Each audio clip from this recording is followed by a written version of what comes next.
Hello, everyone. Welcome to the Christmas Tea Time History Chat Live. Apologies for being a few minutes late. I hope you are all well, wherever you are, and ready for the festive season, whatever you do for it. So this is the last show of 2023 because I won't be back now till the 10th of January. Going to have a couple of weeks off, obviously, for Christmas with the family. So I thought today we'd have a little bit of fun, and you are more than welcome to ask me questions about history, about the tours, about who I've interviewed, where I've been, whatever it is you like, really. I am streaming live on Instagram, YouTube, and Facebook, and you can support me. Hello, Manda from Chile. Hello, everyone joining on Instagram. I can see you there. Please do pop a hello in the chat and let me know where you're joining from. It's always exciting to find out. But yes, streaming live on Instagram, YouTube, and Facebook. You can support me if you like with badges on Instagram, with stars on Facebook, with super chats on YouTube. But the way I would love you to support me is to come over to my Patreon, which I know a lot of you have already done, patreon.com/British history, because for £5 a month, I can give you loads more back. So, yeah, so, okay, I will try and answer questions as they come up. Feel free to, if you want, to put your name in your question if it's not obvious from your handle, just to help me out a little bit. Let me try and get them up a little bit easier on my Instagram. No, Instagram's not playing. Okay, let's see what we've got. First of all, hello, Melanie. Hello, Bobby. Hi, Emma. How you doing? Hi, Mandy. All watching on YouTube. And I also must give a shout out to Kelly, who is my newest patron. She joined this week. So good morning, Ali. If anyone wants to join over Christmas or get someone else to buy it for you, go over to patreon.com/British history. I was about to say Philippa then. It's not. Okay, so let's have a look at who we've got and what we've got coming in. McCoy, do you have to pay to visit the castle? Which castle are you meaning? I do pay to go in most of the places, which is why your support on Patreon, why your badges and just watching on YouTube helps a lot because of the advertising revenue. That's how I pay to get in. Deborah, good morning. How are you doing? Hello, Mel. Good morning, Jeannie. Who else have we got? Sorry if I miss you out, Michelle. Oh, Sabzan Paris. We've got two actually who are really similar questions here. Deborah, hi, and a woman. Who is your favourite character in history and why? And Sabs in Paris has just asked who's my favourite historical person. Well, so actually, why have I picked that one to start with? That's really tough. My favourite historical person. Obviously, Anne Boleyn is up there. I do tours on Anne Boleyn every year. In fact, I'm doing 2 tours on her next year. The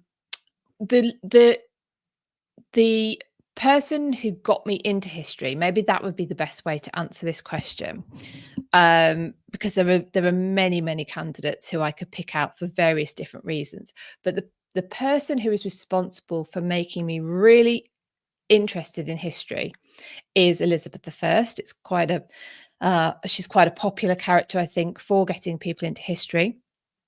And the reason was, and I think this actually answers another question that I got from who asked me this question.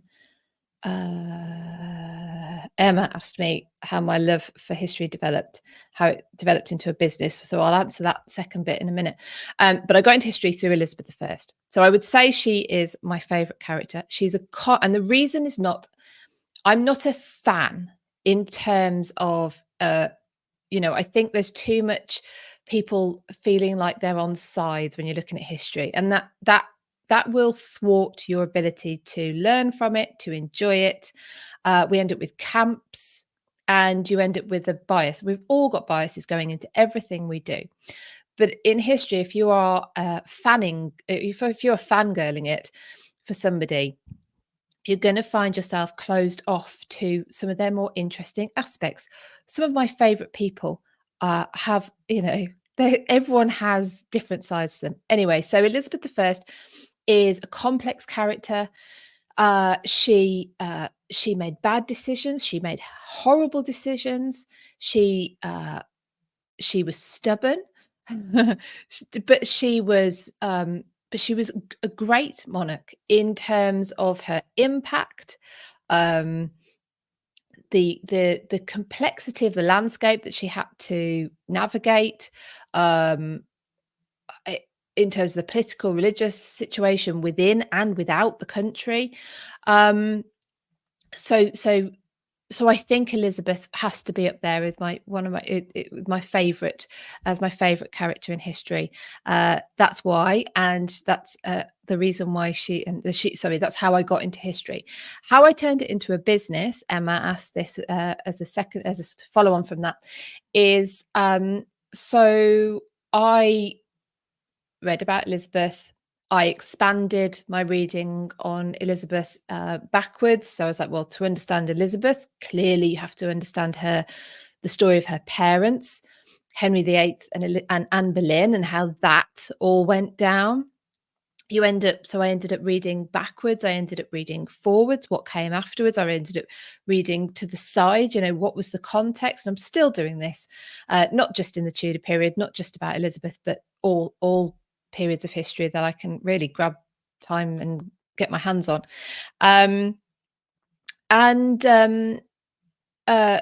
I wanted to go to places. I still do. This is one of my passions, is going to the places. I feel like, the internet's fabulous. It's great for getting information and seeing pictures, but there is nothing like being in a place where something happened, where Elizabeth I stood, where Anne Boleyn was executed, where the Romans built a fort. It's just like, it goes on and on and on. I wanted to see these places.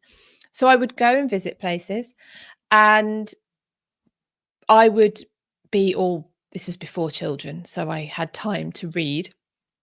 And I would be all clued up on sort of what I knew went on there. Then I would have time to chat to the room attendants, always chat to the room attendants, wherever you go, and get more information. And then I would notice people they're just sort of walking through, meandering through, and they don't know. They don't know that X, Y, and Z, whatever happened here. They can't do, otherwise they'd stay here and absorb it a bit longer.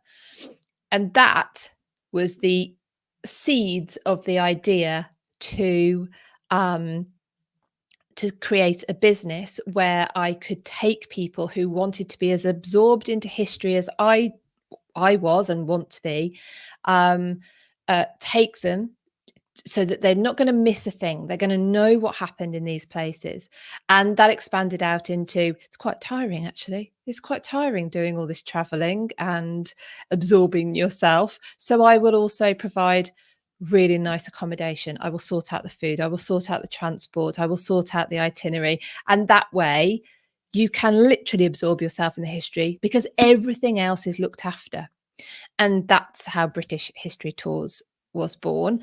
And all my online British History Patreon and my Facebook page and YouTube and Instagram all came out of wanting to talk about history more often than just when I'm on tour. And of course, it means that if you want to come on tour with me, you've seen me week in, week out. I'm a real person.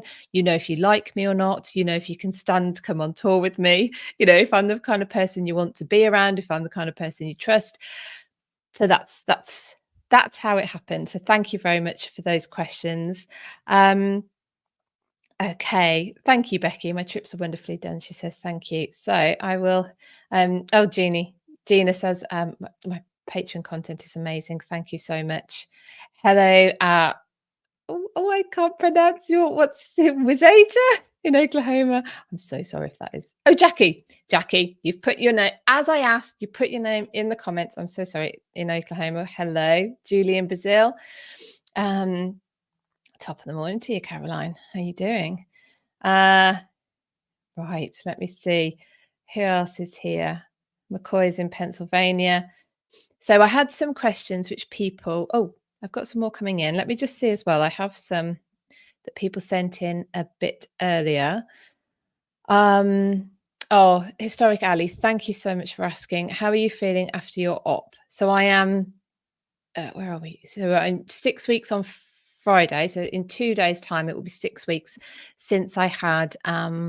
So close your ears, anyone who's squeamish. Maybe close your eyes as well for the next few seconds. But I had to have a finger amputated, the top of my finger amputated after an accident. So I am healing well. As you can see, I've got myself a little ring to cover the offending digit. I am actually engaging a jeweler to make me a nice proper ring for this finger. So again, any donations gladly accepted. And she's a beautiful, it's beautiful jewelry.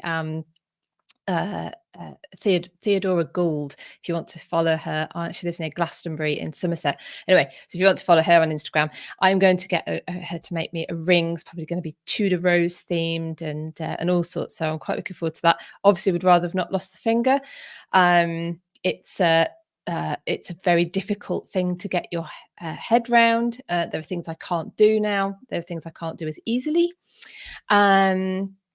So, Becky, I love how you don't hide the injury. Well, do you know what? It's there. And I use my hands. I use my hands all the time. I'm one of these people who uses her hands to talk. So I think I think it's just going to be impossible for me to stop. So there you go. So, but thank you very much, Historical Ali, for asking that question. I'm getting there. Melissa says, highly recommend the tours. Truly an amazing experience. Thank you, Melissa. And we will be seeing you again, of course. Devra, do I have a favourite location to visit?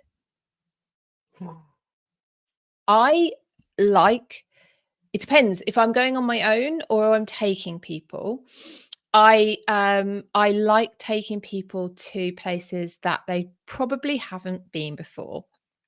So Melissa will be coming with me to some that she won't have been to before. In September, we're doing the Rise of the Tudors.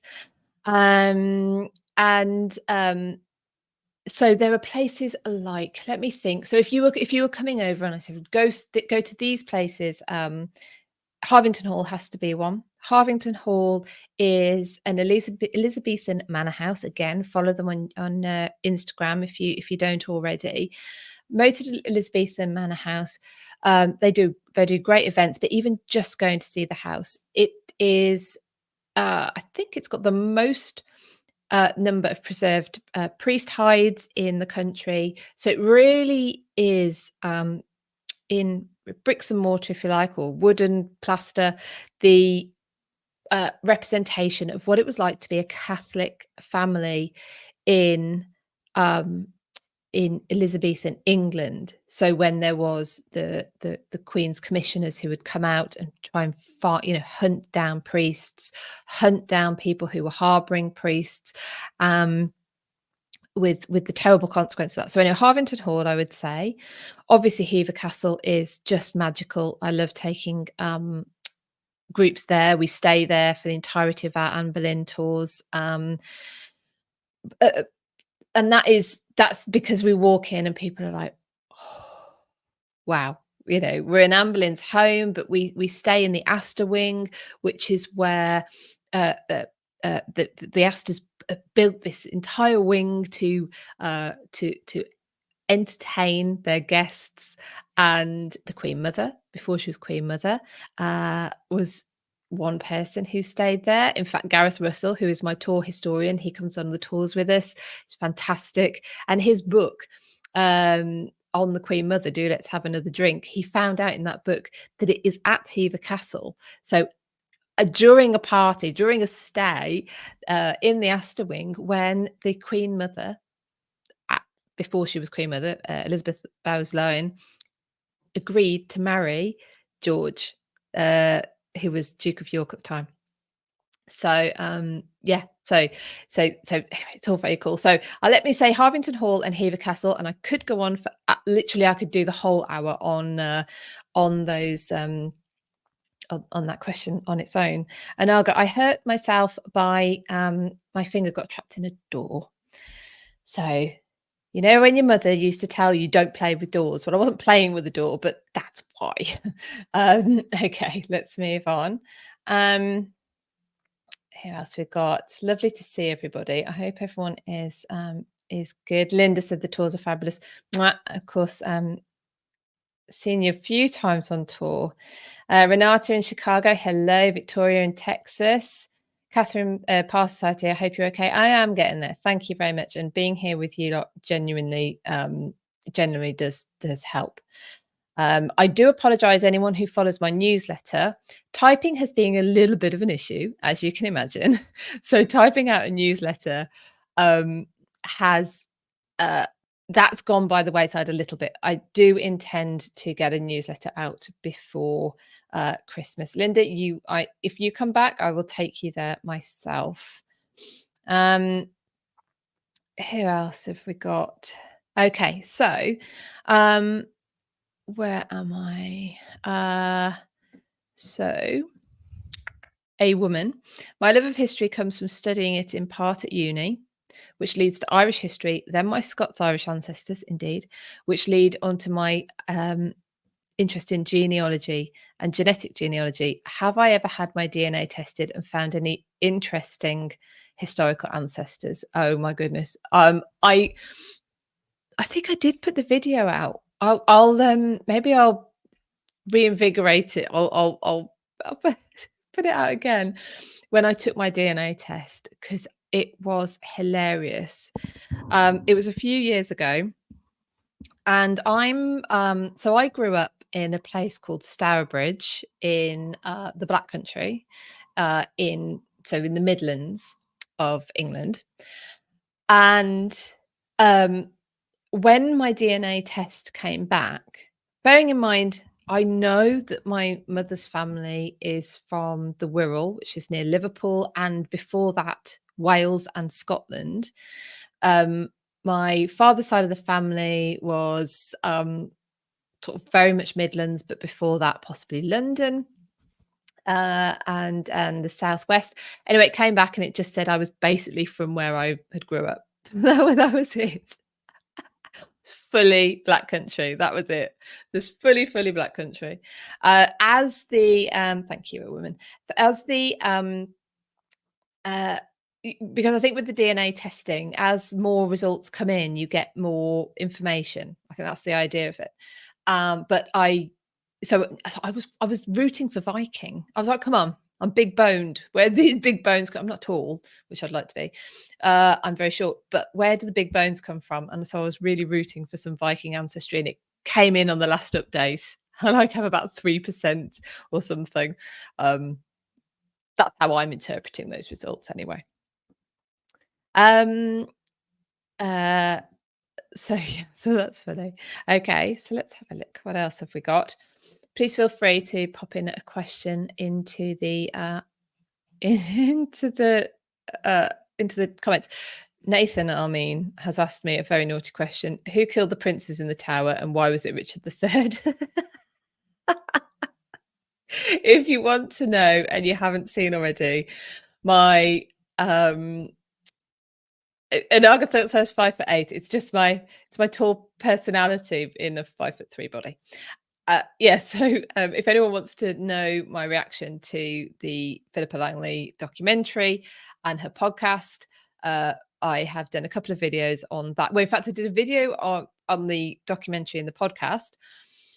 And before that, I had actually the week before, or a couple of weeks before, done a video about the previous research findings, which had been published the year about this time last year, about John Evans and his tomb in Colebrook in Devon. And so there's actually two videos about my analysis of the stuff coming out about the Princess in the Tower. And although I haven't read the book, Catherine Brooks has, one of my collaborators on History After Dark, and so I'm quite well informed about the book as well. DLF asked if I could do a bookshelf tour. If everyone's interested, I can do a bookshelf tour. Not today because I'm not set up camera wise, but we can do a bookshelf tour if you like. That would be quite fun. Lover Leaves and Laundry says, "What is my favourite tea and my favourite cup to put it in?" Oh, I didn't bring my cup. So my favourite tea is probably just an English breakfast tea, although I do love a nettle tea. If I'm going down the healthy route, a nettle tea is good at night.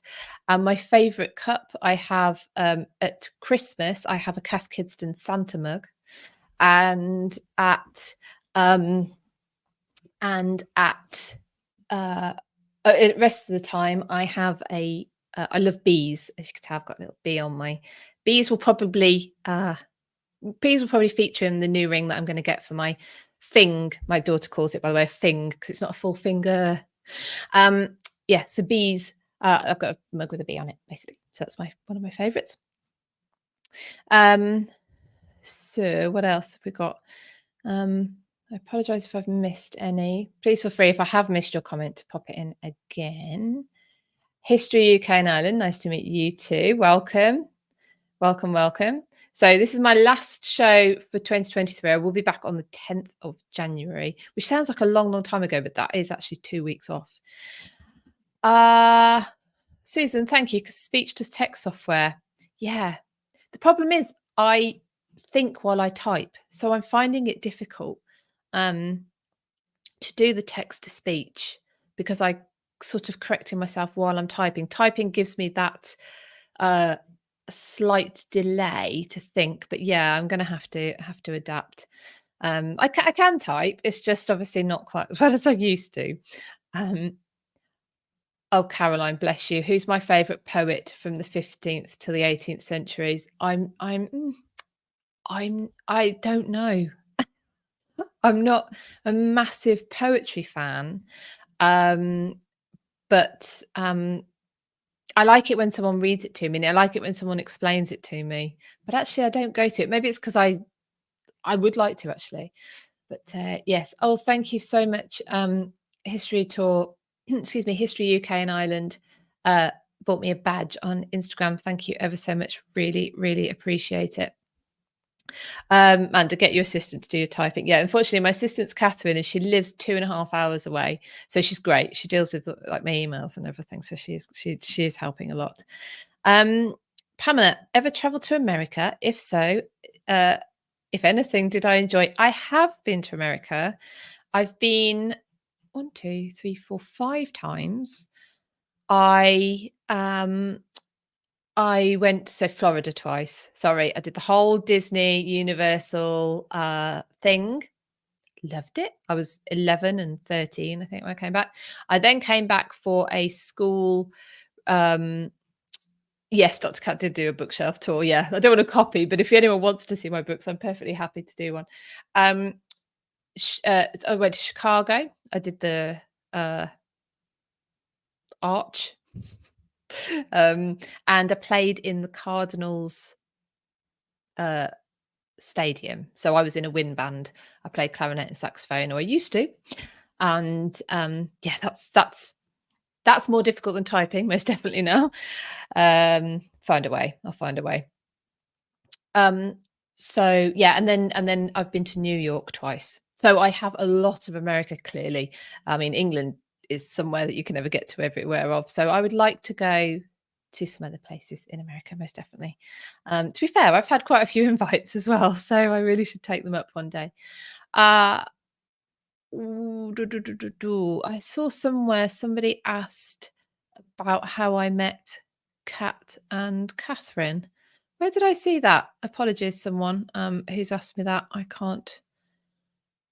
Oh, here we are, Amanda. How did I meet Catherine and Kat? So Catherine, if you do you want the true story? So Catherine, I actually met through some joint friends. and I met her and I knew of her for years before I knew her. And then she posted something on Facebook that made me so annoyed that I got in touch with her to sort of not have a debate, just to have a chat because it really I was like, oh, gosh, she doesn't know like the other side of that story. I can't remember what it was now. But anyway, that's how we got really friendly. And then that was the beginning of the lockdown and COVID and everything. And then during that we decided to begin something. I'd had this idea for doing another type of program called Brutal History, and it was going to be a no holds barred uh, chat about history. Don't have to worry too much about how you put it, what you say, as long as it's factual and, et cetera, et cetera.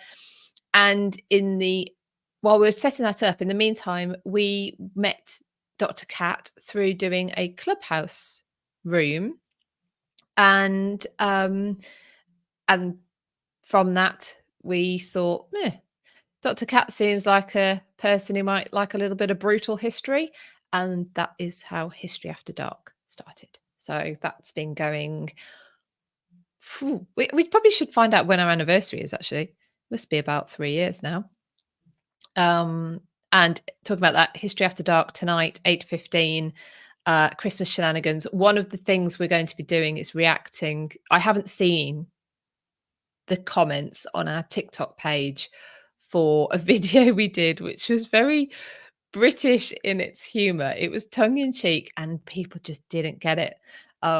We were in Stony Stratford, which is where Richard III rescued or abducted, depending on which side you're on, the boys who became known as the Princes in the Tower.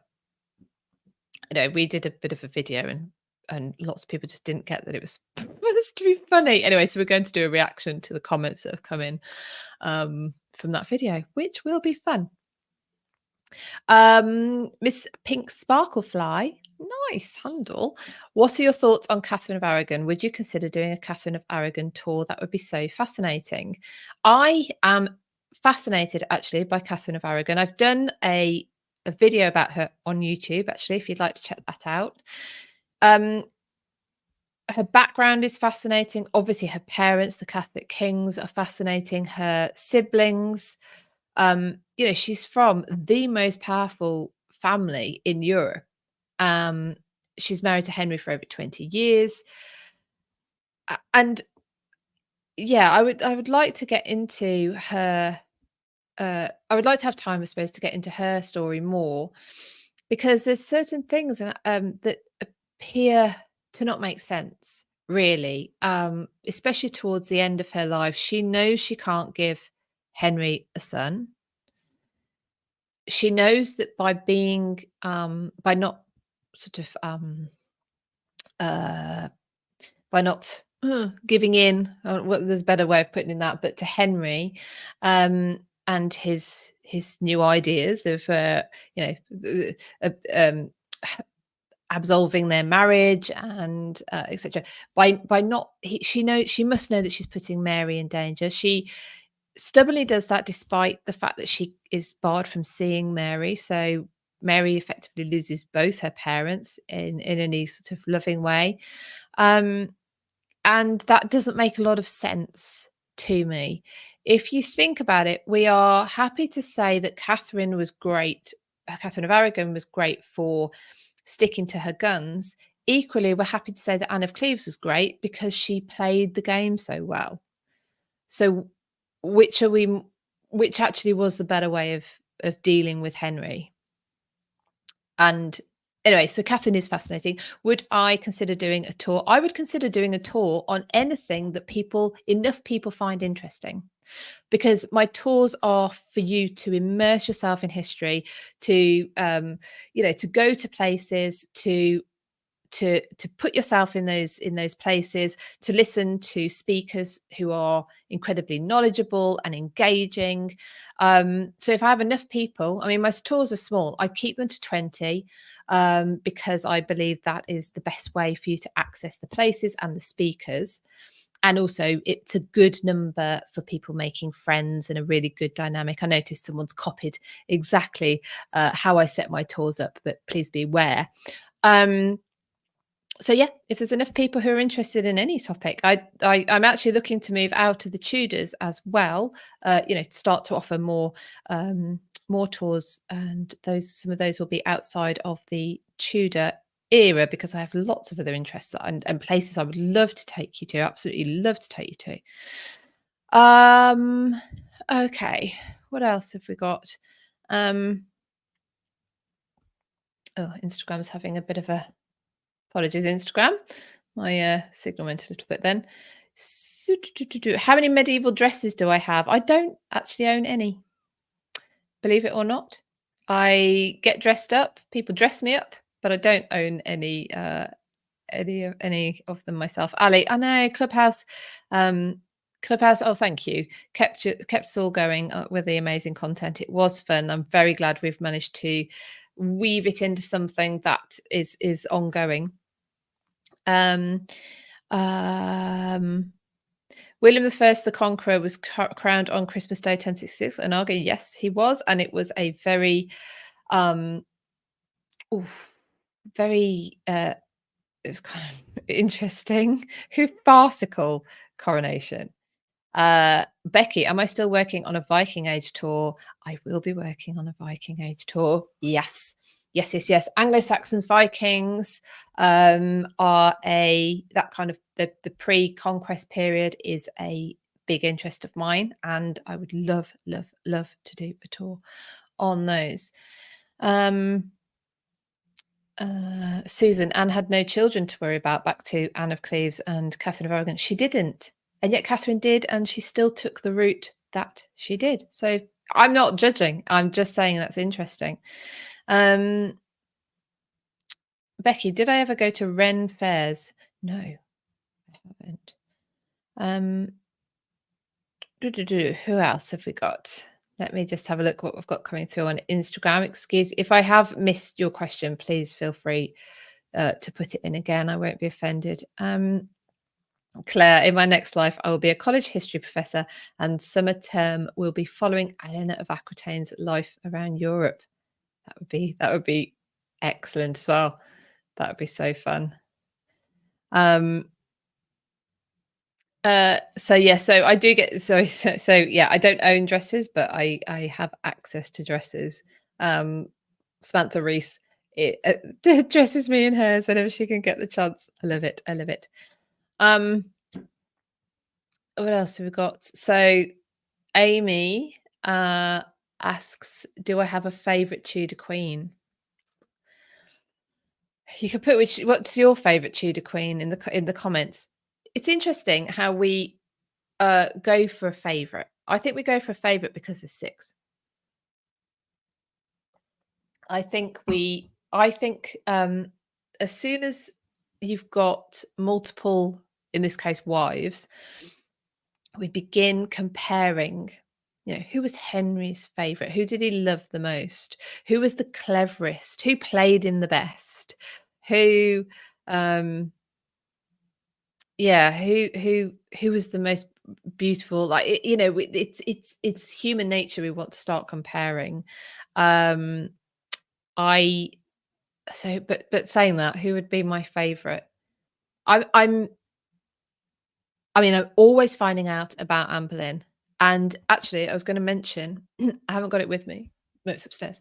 The Tracy Borman's book, Anne Boleyn and Elizabeth I, I'm reading because it's the next book in our book club. So if you're in Patreon, our next book club, excuse me, is the 14th of January, talking about Tracy Borman's book, Anne Boleyn and Elizabeth I. If you're not a member of Patreon and you'd like to discuss the book, just hop in. You're more than welcome. We would absolutely love to have you there.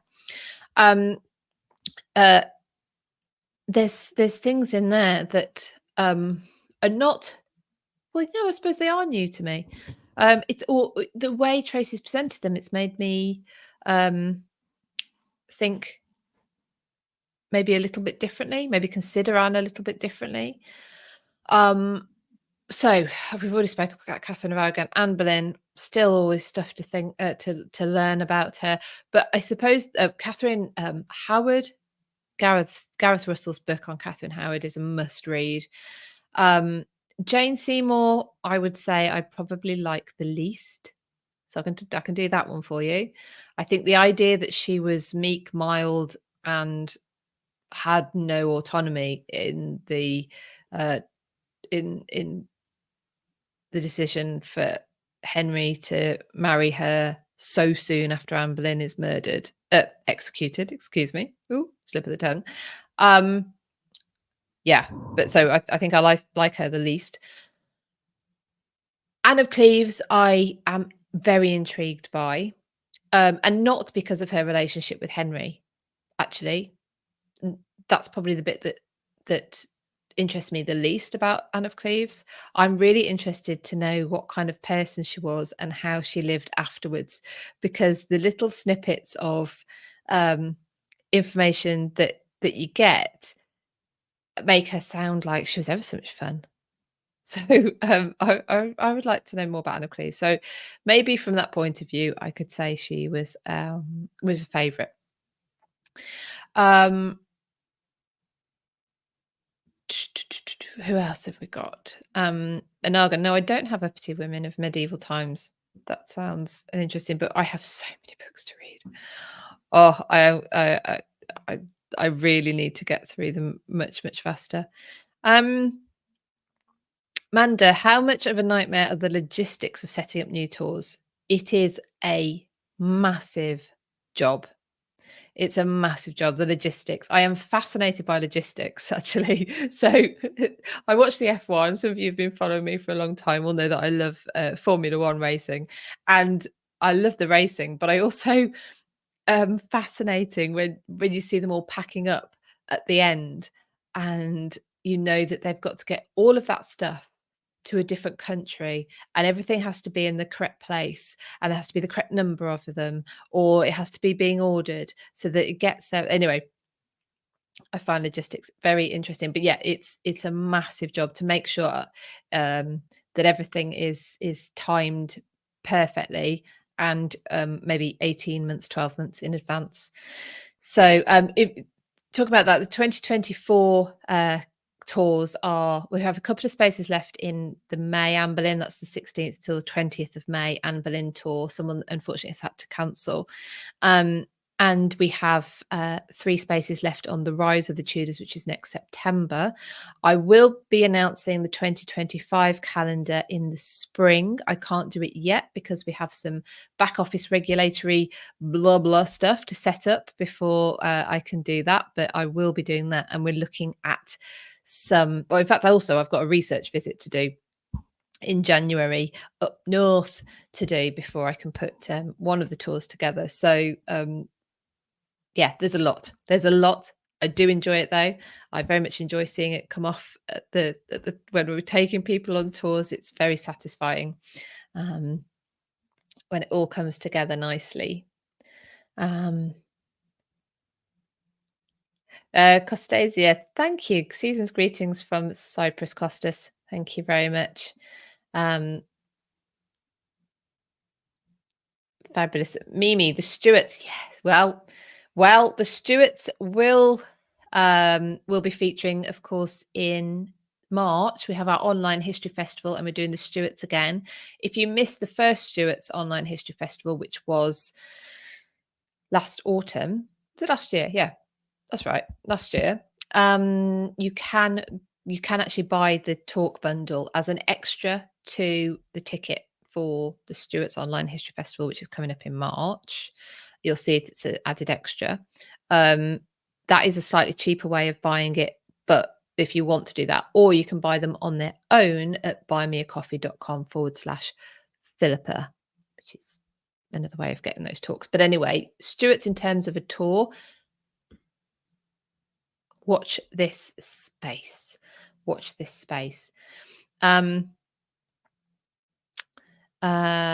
Leon books, not very big and easy to read. Okay, Susan, thank you very much. I'd not heard of those. Who else have we got? Sorry, but honestly, feel free to ask your question again if I don't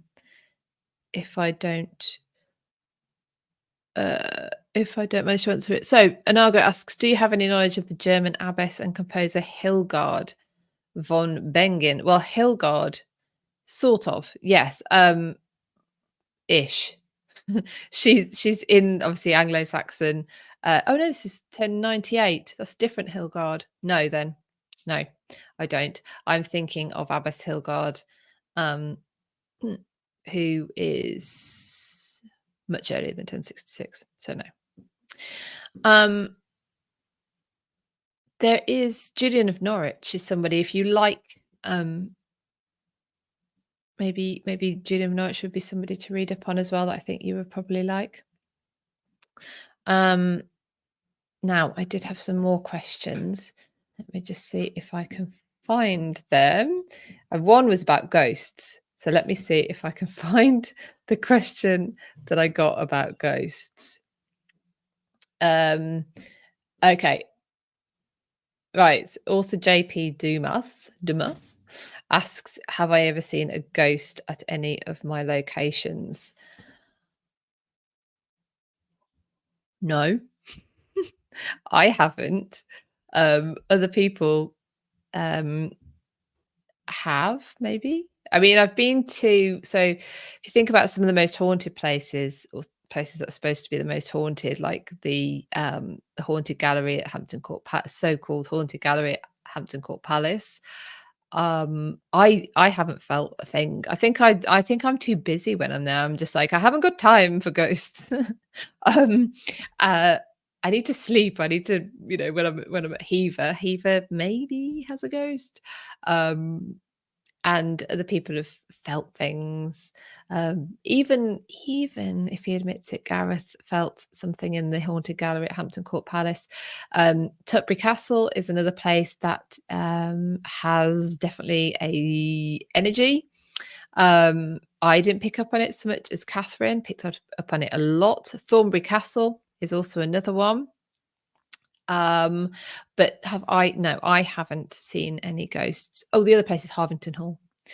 Harvington Hall, and I've been there on my own. But that's more a ghost that apparently moves the furniture around in the chapel at the top.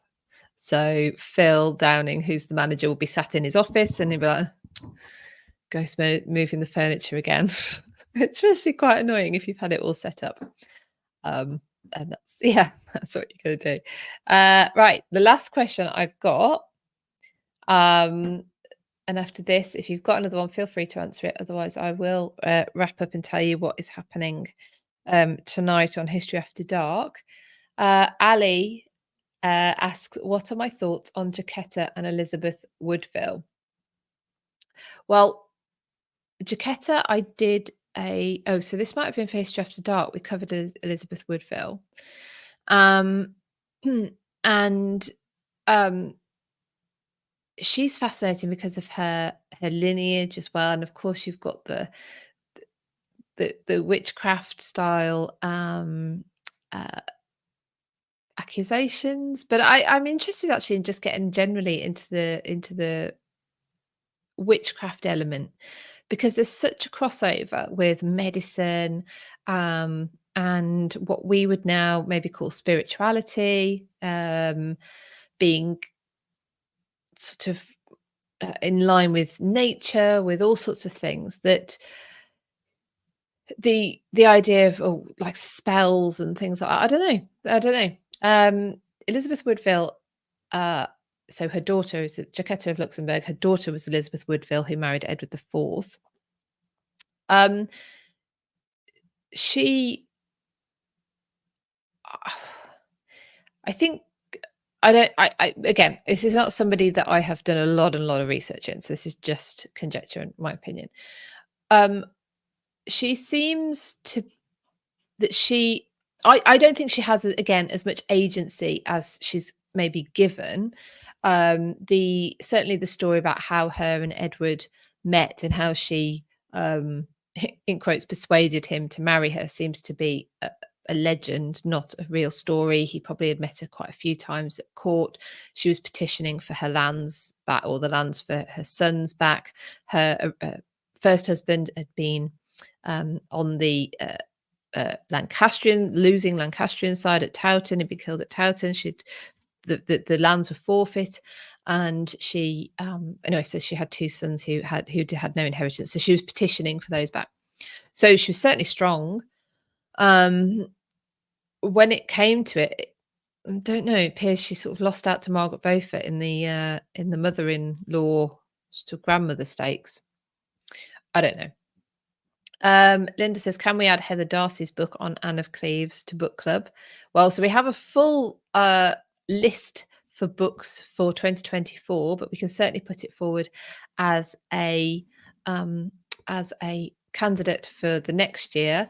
In the meantime, if you want to listen, and I'm sorry, and Heather does have birds, and they do appear in the interview I did with her. But if you can manage to get through it, it's a very, very good interview with Heather Darcy about Anne of Cleves and her research and um, her findings about actually why was that marriage annulled. It's very interesting. It's definitely a different perspective. You can find that on YouTube and on the podcast, but head over to YouTube is probably the safest place. I definitely know that that is still there. Miss Pink Sparkfly, what is my favourite historical place to take children to? Amanda liked the birds. Cool. Okay, so my children are much older now. They're 15 and 18. I used to like taking them anywhere my daughter was allowed to run around. So Roman ruins were brilliant. So um, somewhere like Hadrian's Wall, Kenilworth Castle is fantastic. Anywhere where they can be children, I would say. And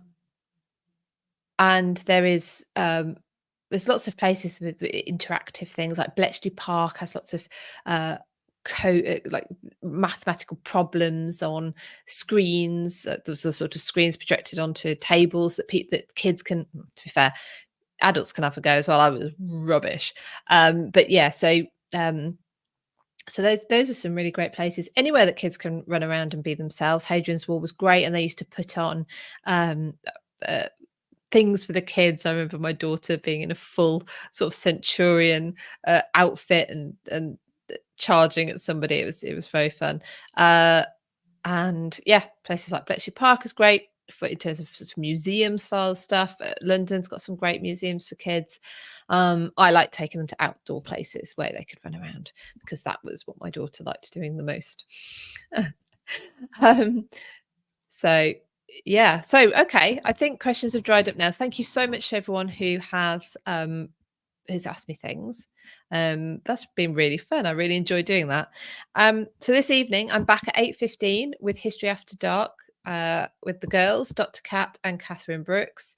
We are, like I said, we've got Christmas shenanigans. We're just having really a bit of a general chat, but we will be doing a reaction to the comments that we've had in on our video from Stony Stratford. Please join us for that. I think that will be fun.